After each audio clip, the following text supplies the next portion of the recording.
cambia también lo profundo, cambia el modo de pensar, cambia todo en este mundo.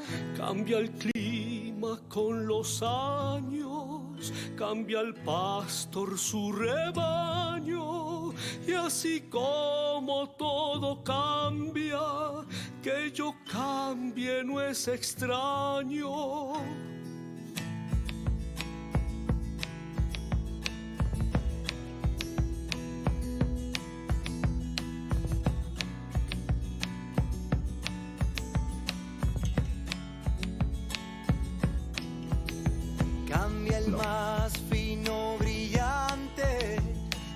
Amigos, amigas de Todo Cambia, esta mañana estamos nuevamente con alguien muy especial, Pedro Espadas, licenciado en Derecho y Empresariales, especialista en desarrollo personal y en ayudar al crecimiento de las personas, y profesor de Enneagrama, entre otras especialidades. Pedro estuvo con nosotros y es parte ya del equipo de colaboradores solidarios que apoya nuestro programa. Bienvenido, Pedro, a este espacio de preguntas y aprendizajes que queremos sea una ayuda para todas las personas que quieran trabajarse personalmente y mejorar su nivel de conciencia. Gracias por darte un tiempo en medio de tus múltiples ocupaciones. Buenos días, Pedro.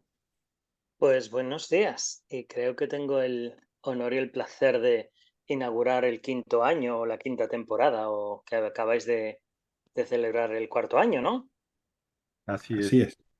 Muchas Pues gracias. nada, ya sabéis lo que dicen en los toros, que no hay quinto malo. A ver, si es así también. Pues Estoy muchas seguro de gracias. que sí. Aunque como todo cambia, El mundo puede ese cambiar es un también. problema, ¿no? Hacer las cosas bien y como todo cambia, a ver qué hacemos. Pues ahí estaremos para afrontar el toro. Pues muchas gracias, Pedro, por tu presentación. Y nos acompaña también Edgardo Cárdenas, profesor de filosofía y terapeuta sistémico. Buenos días, Edgardo. Gracias por compartir también este espacio. Buenos días, Salvador. Buenos días, Pedro. Encantado de estar nuevamente en la tertulia en esta 5ª temporada. Pedro, al empezar el programa nos gusta que los escuchantes conozcan algo más del perfil humano de nuestro especialista invitado. En la anterior oportunidad nos contaste cómo llegaste al Enneagrama, este camino que te llevó a la librería y a una editorial, Palmira, y luego aprender con Concha Moreno. Tal vez ahora puedas contarnos alguna experiencia significativa para ti, esas experiencias que en el momento nos parece una cosa y con el tiempo cobran un significado nuevo. Pedro, cuéntanos algo de ti. Pues no sé, o sea, lo que me está viniendo a la cabeza de repente cuando has dicho cuéntanos algo de ti, pues me apetecía hablar de Gurdjieff y del Cuarto Camino, ¿no? Yo llevo más de 10 años en un grupo de Cuarto Camino donde no tengo la responsabilidad de organizar el trabajo de grupo, sino que soy un miembro más, ¿no?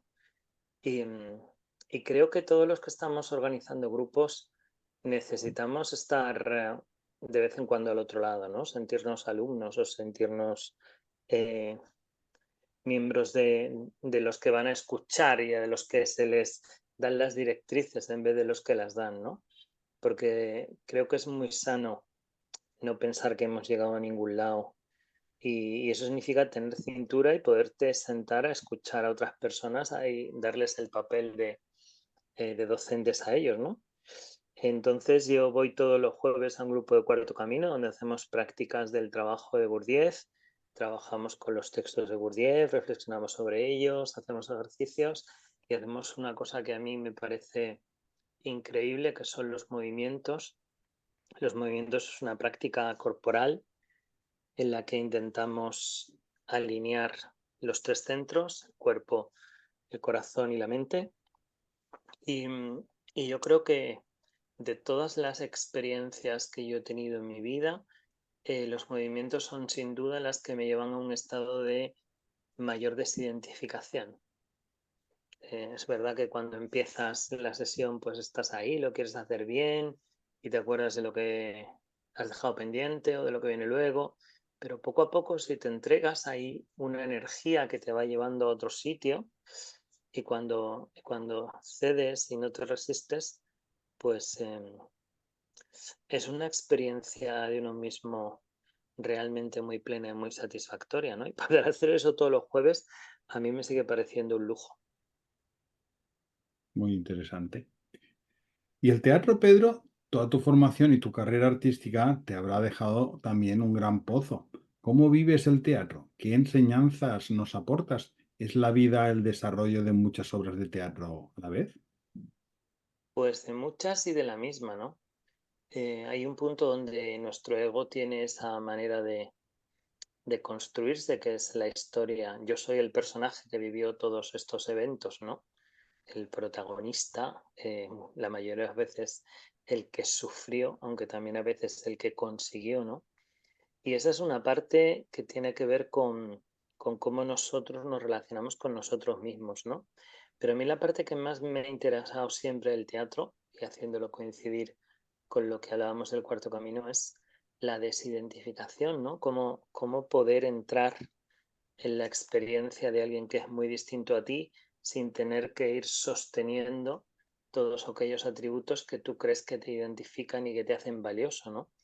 Y bueno, pues hay cosas que no siempre son fáciles para las personas, que es hacerse el tonto o hacerse el malo, ¿no?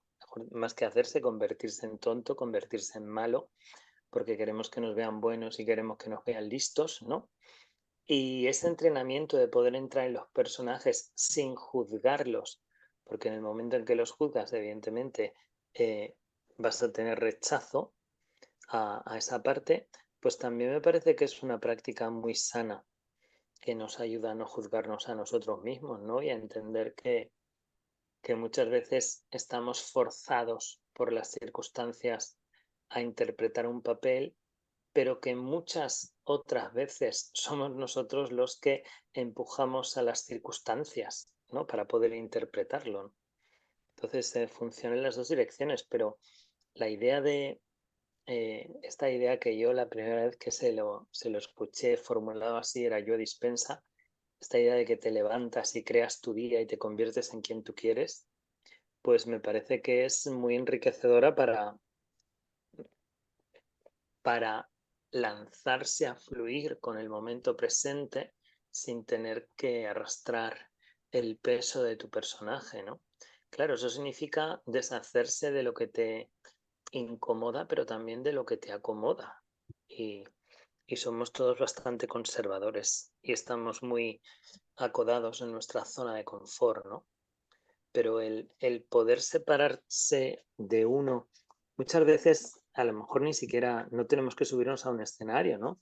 De repente la vida te pone en situaciones como vas a una boda que te invita un amigo, pero que no conoces a nadie, ¿no? Y te sientas en una mesa llena de desconocidos y, y tú dices, ¿qué les cuento yo a estos de mi vida, no? Bueno, yo lo que está pasando ahora, ¿no? ¿Qué os cuento yo a vosotros de mi vida?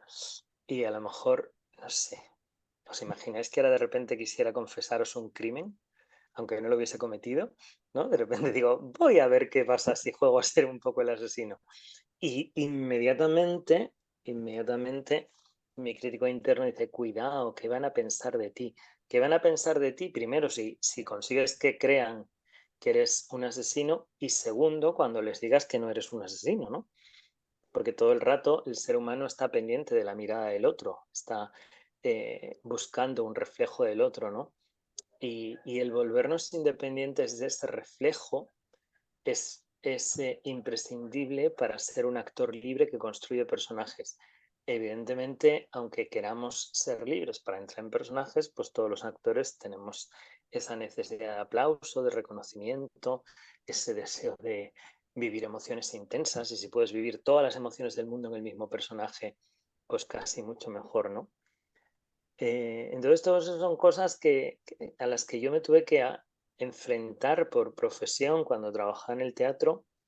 Y yo siempre digo que he conocido a grandes actores, gente con muchísima trayectoria, que sin haber estudiado nunca psicología ni haber hecho cursos de crecimiento personal, tienen una comprensión del género humano. Yo no sé cómo serán en sus vidas personales, pero sí sé que miran al personaje con una empatía, con una compasión, desde un sitio que me parece maravilloso, ¿no? Porque ellos saben que es desde ahí, desde donde podemos construir algo rico y complejo y no maniqueo de buenos y malos, ¿no? Y esa experiencia, pues claro, la podemos llevar a nuestra vida personal y mirar a los otros desde el sitio de quién sería yo si tuviera que ocupar el lugar de esa persona en el mundo. Pedro, acabas de nombrar hace un momento ese feedback, comunicación visual, comunicación no visual. ¿Qué mensaje debemos sacar de ahí? ¿En qué sentido? No pillo. Tú has dicho la forma de comunicarse, tanto puede ser visual Ah, como gestual. ¿Qué estamos mandando nosotros información o qué? ¿O cómo reaccionar hasta ese, digamos, diálogo no verbal, solo con visual o gestual? hombre, parece ser, según dicen los estudiosos, que la comunicación no verbal es el 90% de la comunicación, ¿no? Pero lo que yo he descubierto es que lo que realmente hace que una comunicación sea eficaz es la congruencia. Que lo que no podemos es querer comunicar una cosa y utilizar una forma que le es absolutamente opuesta, ¿no? O que no le corresponde. Y que si nosotros queremos enseñar algo a alguien, tenemos que dar testimonio de esa forma de vivir. Tenemos que contar que hemos sufrido igual que sufren ellos y tenemos que compartir nuestros pequeños descubrimientos y nuestros pequeños éxitos como lo que son, ¿no? Como experiencias que ellos también pueden tener y que nosotros podemos tener y que igual en otro momento pues no somos capaces de sostener, ¿no? Pero para mí es verdad que la mente va muy rápido y muchas veces nos hacemos una idea de una persona incluso antes de que esa persona abra la boca. No sé si habéis visto un programa, a mí me sorprende muchísimo, un programa que se llama Naked Attraction, que están poniendo ahora en la tele, donde las personas van a encontrar, a tener una cita y entonces lo primero que se ve es la parte inferior del cuerpo desnudo de la persona, sea un chico o una chica. Después suben hasta los hombros, después enseñan la cara y lo último que hace la persona es hablar, ¿no? Y es muy interesante porque conforme nosotros vamos viendo el cuerpo desnudo de alguien, que es algo a lo que no estamos tan habituados, ¿no? Tú empiezas a formarte una idea de cómo es esa persona y empiezas a formarte una idea si te quieres ir a tener una cita con esa persona o no, ¿no? Sin haberla escuchado hablar, solo por cómo es esa forma de cuerpo y podríamos pensar quizá que estamos sesgados por el gusto y por la estética, pero yo creo que hay muchas veces en que los cuerpos más atractivos son simplemente los cuerpos que están a gusto consigo mismos y los cuerpos que están relajados, ¿no?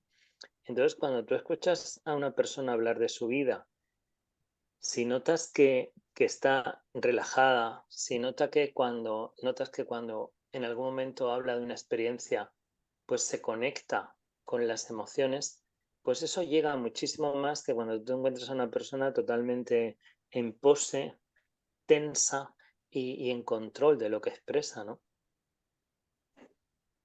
Interesante.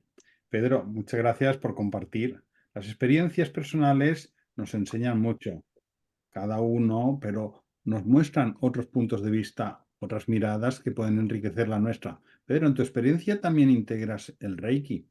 ¿Qué nos puedes decir del Reiki? ¿Qué te aporta? Bueno, el Reiki para mí cambió mi manera de percibir la realidad porque me abría la percepción de la energía.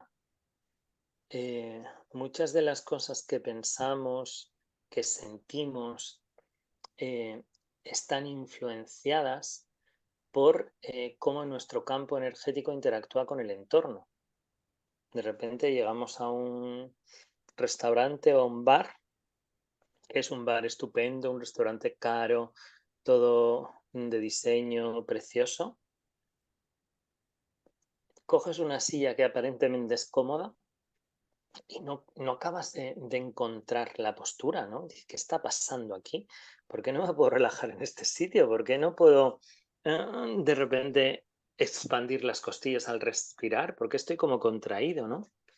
Y eso es algo que no reparamos, ¿no? Reparamos en el malestar, pero no nos preguntamos cuál es la causa y muchísimas veces nos encontramos con situaciones donde nuestra energía y la del entorno pues entran en una dinámica que nos hace sentir incómodos y están ahí los famosos vampiros energéticos, ¿no?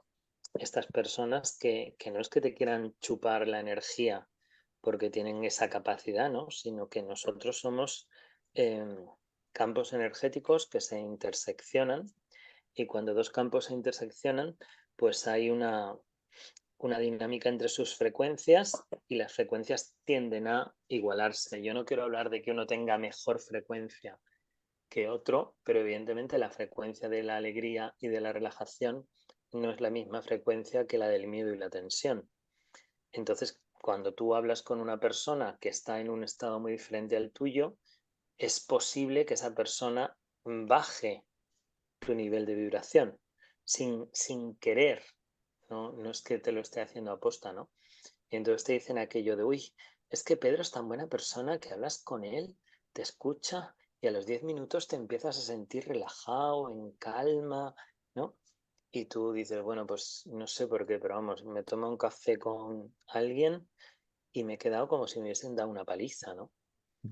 Para mí ese es el descubrimiento del Reiki, la toma de conciencia del aspecto energético y de cómo la energía eh, es una manera quizá menos tangible de relacionarnos con lo que nos rodea, pero atendiendo a lo que dice la física, la materia sólida no es sino energía vibrando en un estado tal que no es posible ocupar el mismo espacio que esos electrones o que esos protones o que esas partículas, ¿no?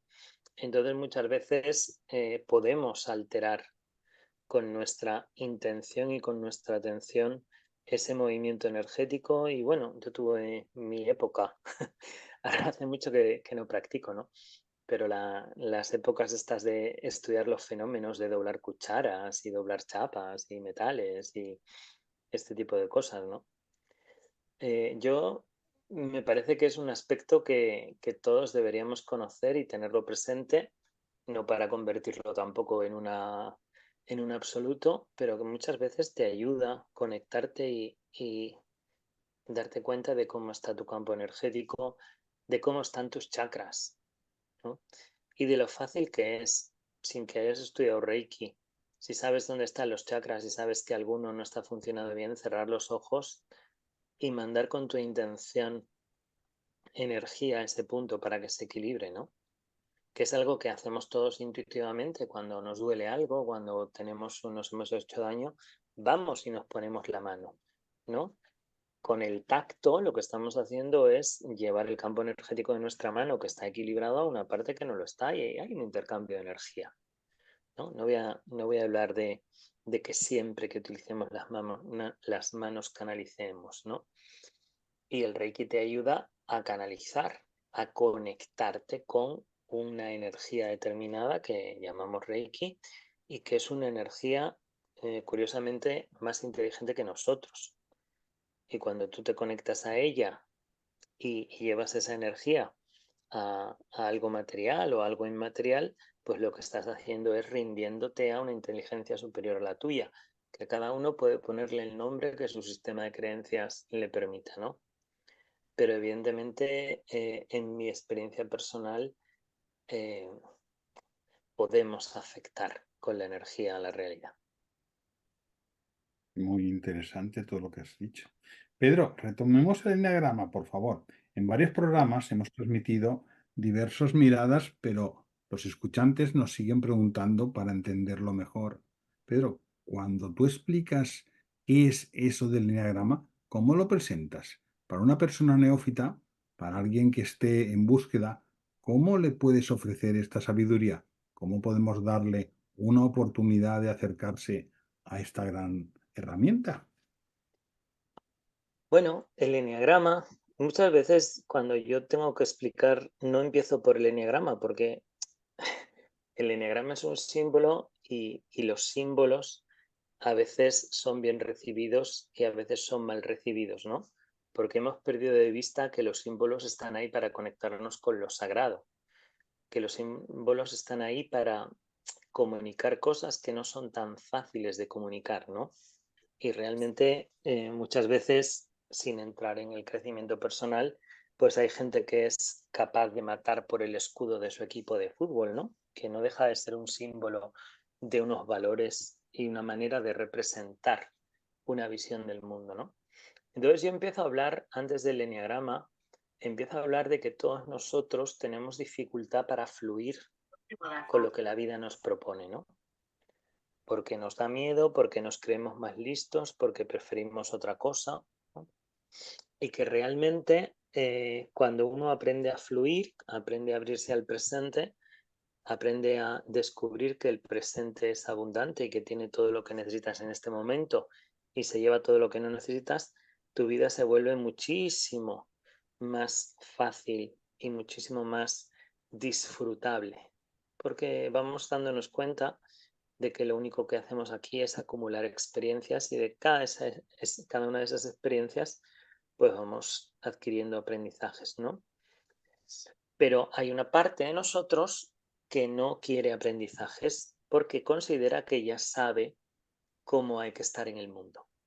Y es una parte de nosotros que es muy valiosa porque nos ha servido para sobrevivir hasta este momento y es lo que llamamos la personalidad. La personalidad es un programa de órdenes mentales, ¿no? Un programa de maneras de mirar el mundo, de interpretar el mundo que nos dirigen a la opción más segura, a la opción que nos va a conseguir un mejor resultado, ¿no? Y toda esa programación la recibimos del entorno cuando somos pequeños y necesitamos que se ocupen de nosotros. Y por eso aprendemos a leer el entorno para adaptarnos a él.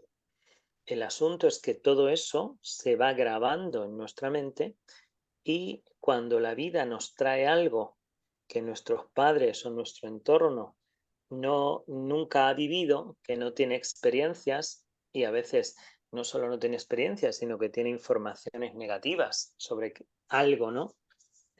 Porque muchas veces somos tan osados que opinamos mal de cosas de las que nunca hemos tenido una experiencia directa, ¿no?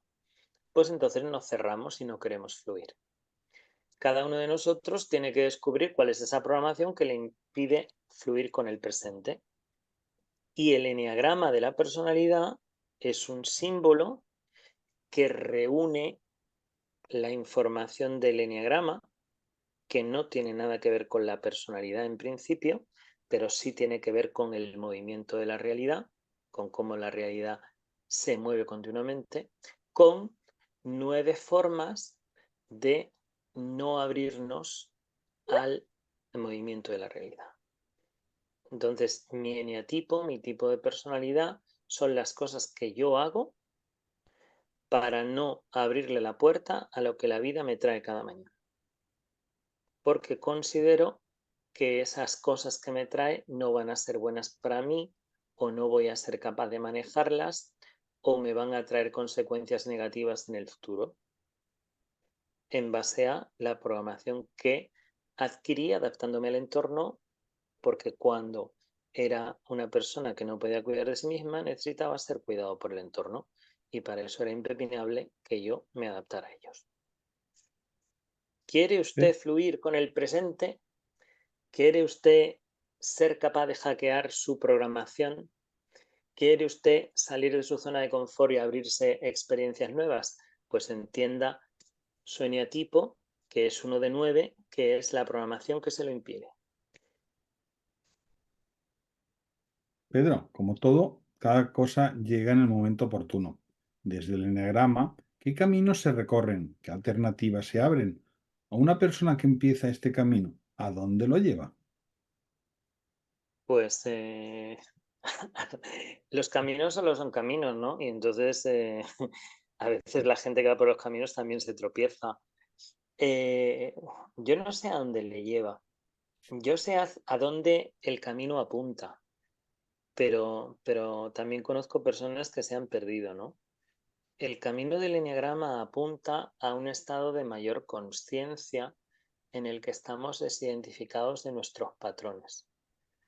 Entonces, lo primero que nos vamos a encontrar en ese camino es el punto de reconocer nuestros patrones. Oh, Dios mío, no soy tan libre como yo creía, porque cada vez que pasa A, yo hago B. Y me digo a mí mismo, la próxima vez que pase A, no voy a hacer B, pero mierda, lo vuelvo a hacer. Una y otra vez y una y otra vez. Y me doy cuenta de que esas cosas que hago no me resuelven los conflictos, no me traen satisfacción.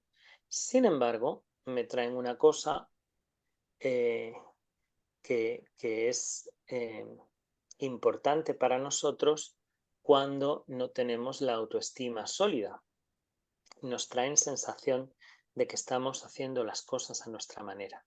Nos traen la sensación de yo soy así.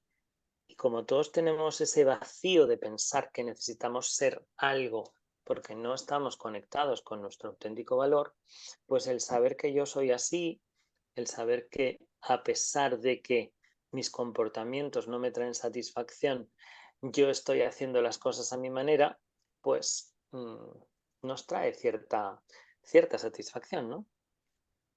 Entonces, el segundo paso es darnos cuenta de que esa satisfacción de yo estoy haciendo las cosas a mi manera, yo estoy siendo como soy, y como dice un amigo mío, el que me quiera me tiene que aceptar como soy, y si no le intereso, pues que no me compre, ¿no?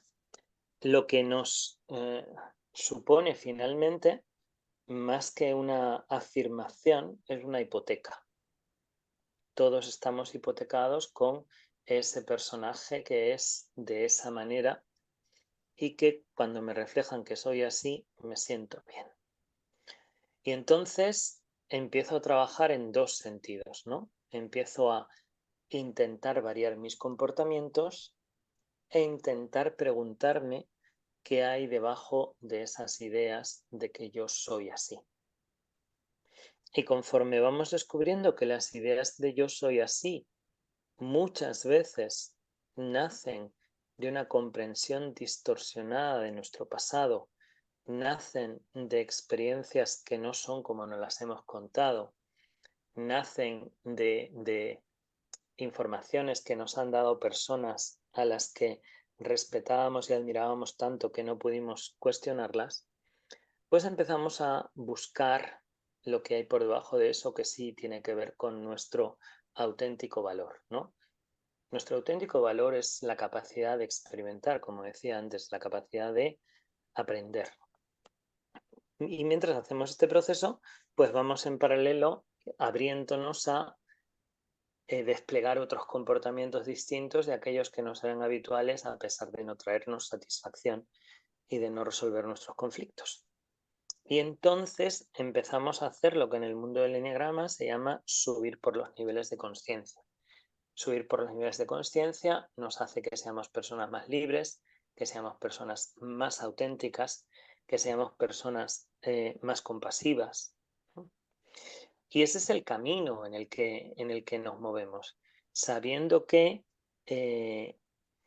no importa lo compasivo, lo auténtico y lo libre que fuiste hace media hora, que como bajes la guardia, en este momento puedes volver a tus patrones, porque siempre están ahí. Entonces tenemos que comprometernos a estar permanentemente chequeando si estamos anclados o no al momento presente, que es lo único que hace que esos patrones y que esos comportamientos no se disparen automáticamente. Pedro, hablemos de los instintos, una dimensión que toca el enneagrama, pero que muchas veces no tenemos en cuenta. Creemos que no funcionamos por instintos y a veces es lo contrario. Ayúdanos a profundizar en su importancia, por favor. A ver, una cosa son los instintos, tal y como los define la biología o lo vemos en los animales. Los instintos son solamente el impulso que da nuestro cuerpo en alguna dirección que le va a permitir recuperar el equilibrio cada vez que perdemos el equilibrio. Si estamos muy cansados, si estamos pasando frío, si tenemos sed, pues el cuerpo quiere recuperar el equilibrio y entonces va a querer dormir, va a querer beber, va a querer que nos tapemos, ¿no? Eso es básicamente los instintos y es nuestra parte animal. Otra cosa es cómo ese impulso es utilizado por nuestro ego para sus fines. Y entonces nosotros dejamos de comer cuando tenemos hambre porque de repente nuestro ego o nuestra personalidad decide que somos personas sensibles, especiales y únicas, y entonces tenemos que comer comidas especiales y únicas. Y entonces somos capaces de hacer muchas cosas para conseguir esas comidas especiales y únicas. ¿Son esas comidas especiales y únicas lo que mi cuerpo pide o lo que mi ego pide? El instinto lo único que me pide es comer cuando tengo hambre. El sofisticar lo que como es una manipulación de mi ego. Pero como cuando tengo hambre me activo mucho, porque los animales se activan cuando tienen hambre para buscar comida, en vez de buscar comida me pongo a buscar cosas especiales y sofisticadas. Y entonces hablamos de que esa persona tiene la conservación dominante, porque busca lo especial o lo sofisticado en la conservación. O busca lo especial y lo sofisticado en cómo nos relacionamos con otros individuos de nuestra especie. Y entonces, en vez de querer ser miembro de un grupo, quiero ser el especial del grupo. Y hablamos de una persona que quiere ser especial en lo social. O que quiere ser especial en las relaciones con el objeto del deseo. Algo que tengo que poseer normalmente para procrear. Y entonces necesito un objeto del deseo que me haga sentir que soy único, especial, sensible. Y entonces hablamos de un instinto sexual dominante, ¿no? Lo que nos pide el cuerpo, lo que nos pide el instinto es siempre simple. Hambre, como. Sueño, duermo. Ya está. La sofisticación, la complejidad, la necesidad de hacer todo eso de determinada manera tiene que ver con nuestro tipo de personalidad. Y ahí es donde se junta la personalidad con el instinto. Si nosotros nos basamos en el modelo de Royce Hudson, por ejemplo, en el que se habla que cada uno de los eneatipos tiene un deseo básico, pues podríamos decir que el instinto dominante, uno de los tres, es donde yo habitualmente busco mi deseo básico. Muy bien. Edgardo, ¿querías hacerle alguna aportación o alguna pregunta? Sí, Salvador, muchas gracias.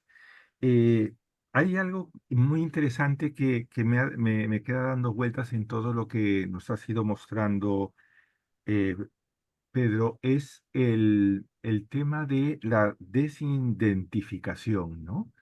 Parece como que en nuestra sociedad y en nuestra vida siempre estamos más bien buscando identificarnos, buscando tener algo seguro. Es como un proceso que, no sé, podemos considerarlo como muy humano, pero que en realidad no nos humaniza más, sino creo que por todo lo que nos has dicho, es al contrario. ¿Puedes hablarnos un poco más por qué es importante esta desidentificación? ¿Por qué necesitamos romper un poco con esa identificación que a veces la buscamos como el suelo que nos sostiene? Básicamente, la importancia de la desidentificación, ¿no? En el modelo que propugna Gurdjieff, ¿no? Gurdjieff decía, ponía el ejemplo de, el problema está identificado es que vivimos en una mansión enorme, con grandes salones de baile, con grandes dormitorios, con grandes jardines, y estamos acostumbrados a vivir encerrados en la cocina. Todos nosotros tenemos un enorme potencial que venimos a explorar en esta experiencia humana. Y la identificación me impide explorar mi potencial en su totalidad. Cuanto más concreta es mi identificación, porque yo puedo estar identificado con ser, por ejemplo, una persona estudiosa, ¿no? Pero identificarme con ser una persona estudiosa significa que puedo dedicar 2 tardes por semana a estudiar o que tengo que estudiar 2 horas todos los días de mi vida. ¿Qué significa esto? Que si tengo una identificación que sea muy estricta y tengo que estudiar para cumplir con ese mandato interno 2 horas al día, mis días tienen 22 horas en vez de 24, porque 2 están pilladas por la identificación. Y entonces, ¿cómo voy yo a explorar mi potencial si le acabo de quitar 2 horas a mi día? ¿No? Y entonces estamos muy empeñados en demostrar ese personaje con el que estamos identificados y eso nos ocupa no solo mucho tiempo del día, sino muchísima energía. Tanta que cuando nos quedamos a solas con nosotros mismos, pues no tenemos ganas de hacer nada, no tenemos ganas de estar investigándonos, no tenemos ganas de probar, ¿no? Porque además, como hemos comentado, el ver reconocida mi identificación me hace sentir bien de alguna manera, me refuerza, creo que tengo valor por ser como soy, porque soy como creo que me va a dar valor, ¿no? Y entonces acabamos siendo muy esclavos del personaje. Hay 2 actores muy famosos en los primeros años del cine que conoceréis, supongo. Uno se llama Bela Lugosi y otro se llamaba Johnny Weissmuller, que se hicieron famosos, uno por interpretar a Drácula y otro por interpretar a Tarzán. Bueno, pues estos dos seres humanos que vivieron unos momentos de gloria y de reconocimiento y de seguidores y de fama y dinero, gracias a estos personajes, cuando llegaron a la tercera edad y empezaron a tener procesos de senilidad, empezaron a creer que eran Drácula o creer que eran Tarzán, ¿no? Y Bela Lugosi dormía en un ataúd, se compró un ataúd para dormir, ¿no? Y Johnny Weissmuller, que estaba en un asilo, contaban las enfermeras del asilo que se despertaba de madrugada y se ponía a hacer el grito de Tarzán, ¿no? Grito de Tarzán que, por cierto, no lo hacía él, que era una mezcla de sonidos que habían preparado los de los estudios, ¿no? Con distintos ruidos de animales, ¿no? Pero esa es la identificación. Y entonces es un poco también como este cuentecillo que cuentan de la tortuga o la rana y el escorpión, ¿no? De ayúdame a cruzar el río, ayúdame a cruzar el río, y en mitad del río te clavo el aguijón porque es mi naturaleza. Bueno, señores, pues no hay nada que sea mi naturaleza. Todo eso que creemos que podemos ser es solo una limitación, es solo una... ¿eh? Entonces, todas esas atributos con los que estamos identificados son barreras que tenemos que saltar, ¿no? Y que cuando las saltamos nos sentimos súper bien, nos sentimos muchísimo más valiosos que antes, ¿no? Creo que esto es muy fácil de comprobar porque todos nosotros cuando teníamos 14 o 15 años pensamos, yo nunca haré esto, ¿no? Porque estábamos la identificación de alguien que no va a hacer, que no va a ser como su padre, ¿no? Y cuando uno se atreve a saltar esas barreras y se permite hacer eso, pues muchas veces descubre experiencias y descubre cosas sobre sí mismo y descubre capacidades y posibilidades que no sabía que tenía, ¿no?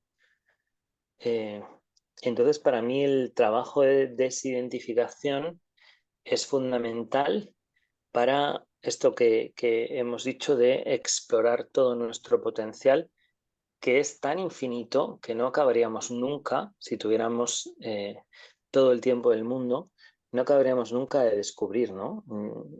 Pero sin ponernos espirituales y profundos, podemos pensar en, a mí, por ejemplo, me encantaría aprender a tocar varios instrumentos, ¿no?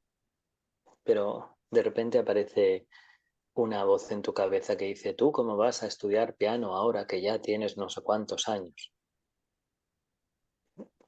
Pues este tipo de pensamientos que tenemos, que son bastante fáciles de reconocer, cuando hablamos de la identificación, son mucho más sutiles y ni siquiera nos permiten plantearnos ser de otra manera, ¿no? Voy a poner un ejemplo que se me ocurre. Eh, ¿Qué ocurre con las experiencias sexuales con personas de nuestro propio sexo, o de nuestro propio género, o de nuestros mismos genitales, como le digan ahora, ¿no? Que yo no digo que haya que tenerlas o no, pero probablemente muchas de las personas que nos escuchan dirán, no, yo esto nunca lo voy a vivir. Pues a lo mejor, señoras y señores, en un momento de su vida podrían tener una experiencia maravillosa con una persona de su propio sexo que no les obligaría a nada, que no les obligaría a cuestionarse más que tuve un encuentro con un ser humano en el que se disolvieron las barreras. Y estoy hablando de una cosa mucho más profunda que echar un polvo, no me estoy refiriendo a eso, ¿no? Pero sí que estoy hablando de cómo determinadas experiencias, cómo van en contra de nuestra identificación, porque yo soy muy de determinada manera, bueno, las perdemos. Es así de claro, ¿no? ¿Con qué otros saberes o terapias puede combinar mejor el eneagrama?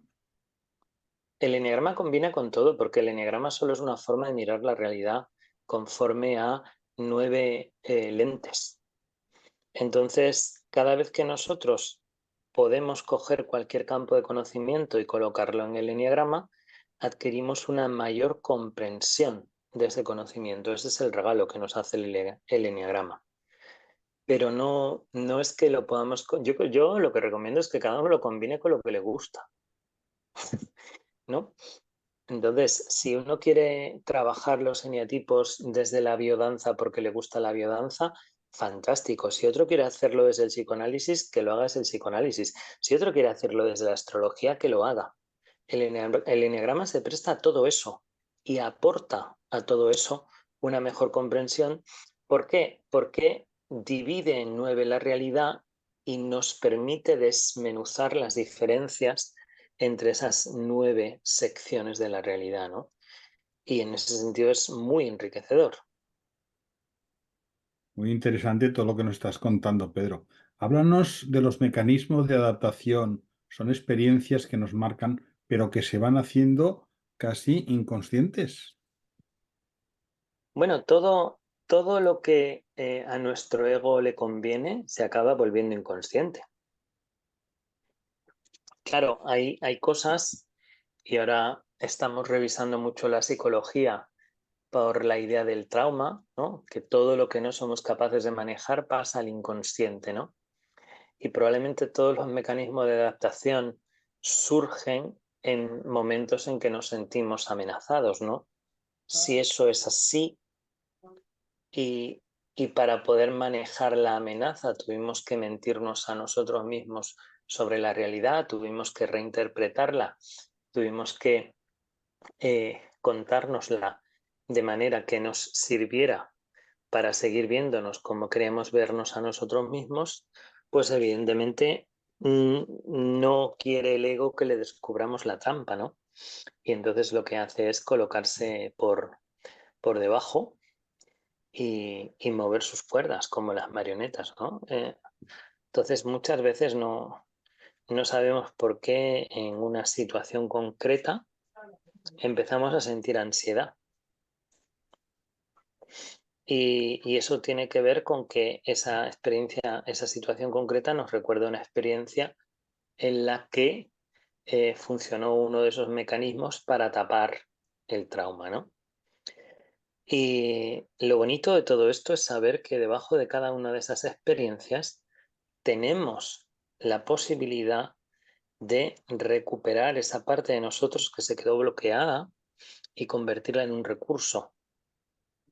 Empezando por aceptar que en aquel momento, pues probablemente no éramos capaces de manejar las cosas de otra manera, pero que como ahora hemos tenido más experiencias, hemos adquirido más recursos, pues probablemente sí. Y entonces esa experiencia se puede convertir en un recurso también si somos capaces de liberar su carga traumática. Edgardo, desde tu perspectiva, ¿querías hacer alguna aportación a lo que estamos tratando? Más que una aportación, pues realmente me encanta todo lo que nos ha contado Pedro. Realmente nos ayuda a ver una visión eh, muy fluida, ¿no? Porque a veces creo que incluso a través de todo lo que nos hace, nos da crecimiento, nos aferramos como un absoluto y la manera como tú siempre nos lo planteas es como una forma de fluir, una forma de ir tomando lo que nos hace bien, porque evidentemente cada uno somos distintos, ¿no? En ese aspecto.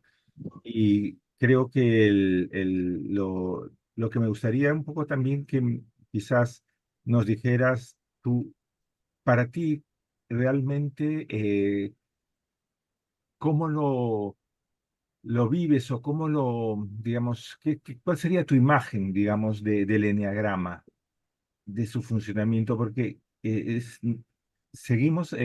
hecho muchos programas y a mí me fascina justamente eso, que seguimos intentando aprender a lo mejor algo que no se puede aprender.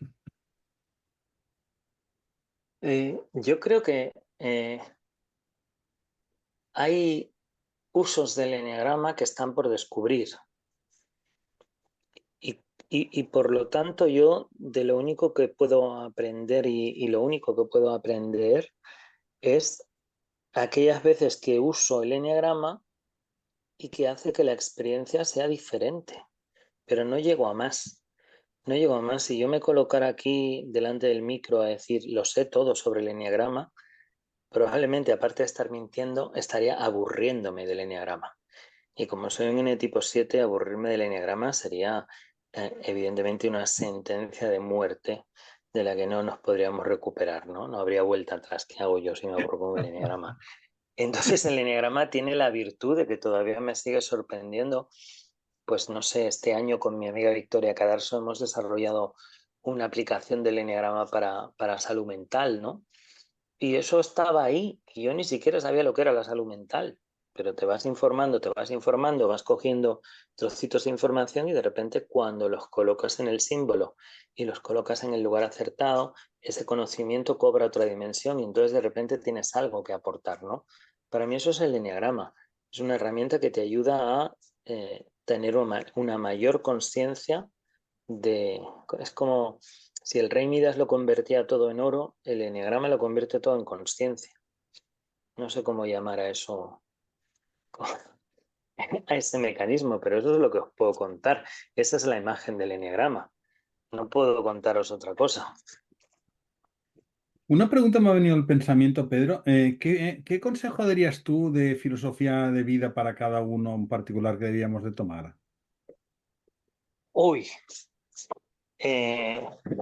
un Como consejo de principio, filosofía de vida. Pues como principio básico, digamos. hombre, para mí uno de los principios básicos es aceptar los errores como parte del aprendizaje, ¿no? No tomarse la vida demasiado en serio. No porque la vida sea una broma, no estoy hablando de eso, ¿no? Sino porque la mayoría de las veces, todas las cosas que nos pasan, las sufrimos en exceso porque queremos mantener la imagen de que estamos al control de la realidad, cuando no lo estamos, cuando no tenemos capacidad de estar al control de la realidad, ¿no? Entonces, darnos cuenta de que muchas veces no nos pueden pasar otras cosas y que tenemos que rendirnos a lo que nos está pasando y en vez de luchar contra ello preguntarnos qué puedo aprender de aquí, ¿no? ¿Qué puedo sacar? Había una cita espiritual, ¿no? Que decía que no importa lo que consigas en este mundo, ¿no? Las cosas que logres, lo único que podrás llevarte de él es el amor que hayas dado y hayas recibido, ¿no? Entonces, en este momento que las cosas no son como a mí me gustaría, o en este momento que las cosas son absolutamente como a mí me gustaría, ¿qué exactamente es la puerta que se abre para que yo exprese amor o me abra a la expresión del amor del otro o del universo? Creo que esto es lo que os puedo contar.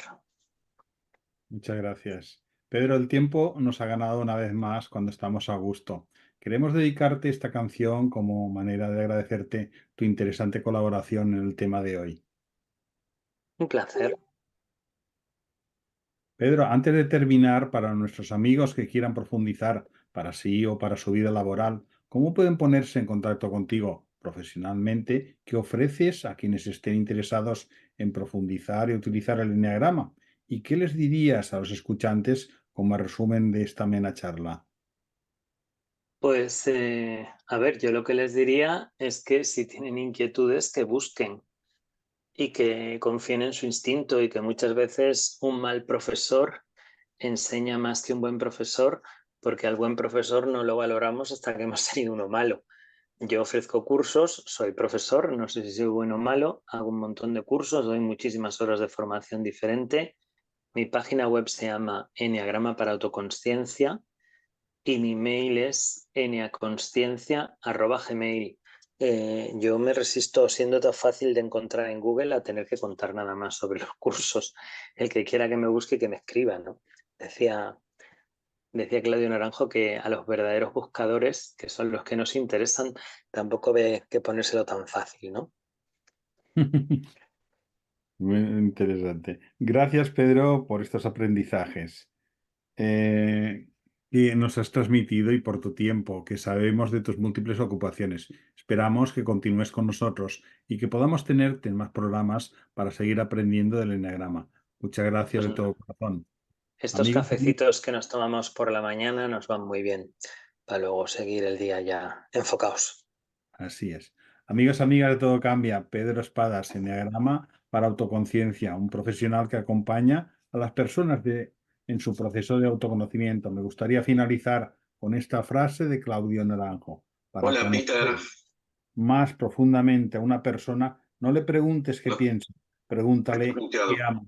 Desde Todo Cambia te compartimos saberes y aprendizajes para la vida, para que avances en tu propio caminar. Te animamos a crecer en el nivel de conciencia. No te acostumbres a lo que no te hace feliz. Te corresponde a ti hacerte cargo de tu vida auténtica. Gracias por estar ahí. Muchas gracias, Pedro, nuevamente. Y muchas gracias también, Edgardo.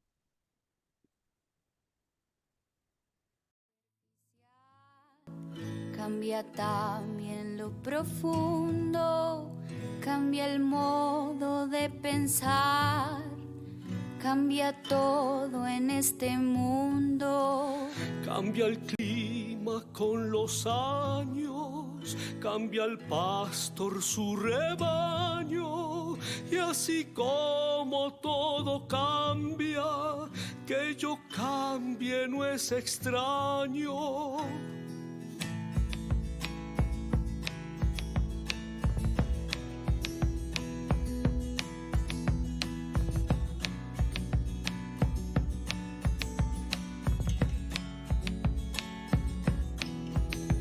Cambia el más fino brillante, de mano en mano su brillo. Cambia el nido, el pajarillo. Cambia el sentir de un amante. Cambia el rumbo, el caminante. Aunque esto le cause daño, y así como todo cambia, que yo cambie no es extraño.